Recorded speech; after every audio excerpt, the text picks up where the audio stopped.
সর্বোচ্চ পর্যায়ে বিগত সরকারের সর্বোচ্চ পর্যায়ে ব্যক্তিদের সংশ্লিষ্টতা খতিয়ে দেখে ওনাদেরও বিচার করা সম্ভব বলে এটা আমরা মনে করছি। ভিকটিম পরিবারের ন্যায় বিচার পাওয়ার সবচেয়ে বড় একটা স্কোপ তৈরি হয়েছে।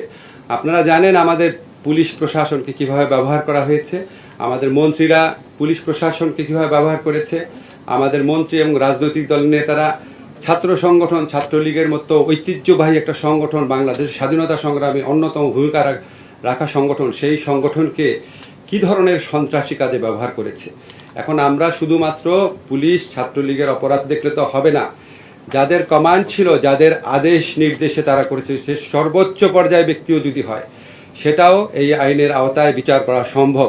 যেই জন্য আমরা মনে করছি অপেক্ষাকৃত দ্রুততর সময়ে এই ঘটনার জন্য, এই হত্যাকাণ্ডের জন্য দায়ী, বারবার আমি বলছি, ক্ষমতার সর্বোচ্চ কেন্দ্র থাকা ব্যক্তিদেরও বিচার সম্ভব দেখে আমরা মনে করছি এই আইনের অধীনে ন্যায় বিচার, মানুষের বুকের ক্ষত, মানুষের আহাজারি। আমরা যখন এখনও, আপনারা সবাই জানেন, আমরা এখনও যখন এই মুগ্ধের ছবিটা দেখি, আবু সাঈদের ঘটনাগুলো দেখি, আমি আর বলতে চাই না এগুলি, এখনও আমাদের বুকে হাহাকার করে ওঠে। তো ওনাদের সবার এই ন্যায় বিচার নিশ্চিত করার জন্য শুধু যে পুলিশ বা ছাত্রলীগের যারা হুকুম পালন করেছে তাদের বিচার না, এটার সাথে জড়িত সবার বিচার এই আইনের আওতায় আনা সম্ভব। আইসিটিতে বিচারের উদ্যোগ নেওয়া হবে, এটা ক্যাটাগরিক্যালি বলতে পারেন।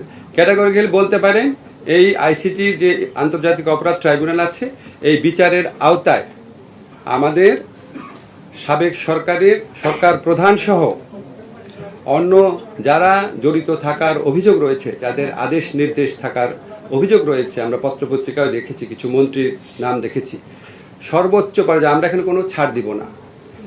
যদি এখানে আমাদের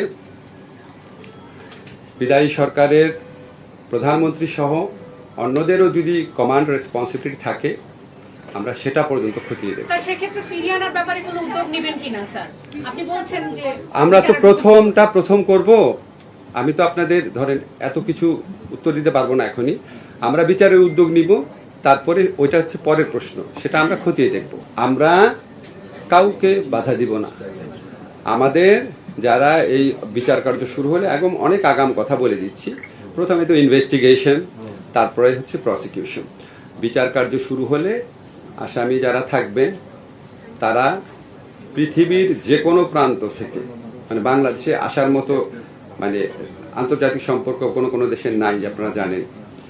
তো যাদের আপনার যেমন ইসরায়েলি নাগরিকরা আসতে পারে কিনা আমি শিওর না, বাট যারা অন্য যে কোনো দেশের যারা আসতে চান আইনজীবী হিসাবে এই জুলাই হত্যাকাণ্ডে জড়িত ব্যক্তিদের পক্ষে আমরা তাদের কোনো বাধা দিব না।